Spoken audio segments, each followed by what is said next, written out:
সুবহানাল্লাহ, আলহামদুলিল্লাহ, লা ইলাহা ইল্লাল্লাহ, আল্লাহু আকবার। পড়েন সুবহানাল্লাহ, আলহামদুলিল্লাহ, লা ইলাহা ইল্লাল্লাহ, আল্লাহু আকবার। এই চারটা জিকির হচ্ছে শ্রেষ্ঠ জিকির। শ্রেষ্ঠ তো শ্রেষ্ঠই তো পাইছেন, আর এদিক ওদিক তাকান কেন? পড়েন ইচ্ছা মতো। এই চারটা জিকির একসাথে মিলিয়েও পড়া যায়, আলাদা করেও পড়া যায়।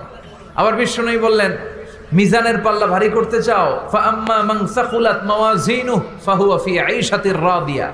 মিজানের পাল্লা যারা ভারী করতে চাও তারা দুইটা জিকির করবা, সুবহানাল্লাহি ওয়া বিহামদিহি, সুবহানাল্লাহিল আযীম। এই দুইটা শব্দ কালিমাতান হাবিবাতান ইলার রহমান, আল্লাহর কাছে খুব প্রিয়। সাকিলাতানি ফিল লিসান, এই জিহ্বার মধ্যে এই শব্দ দুইটা উচ্চারণে খুব সহজ, খুব পাতলা।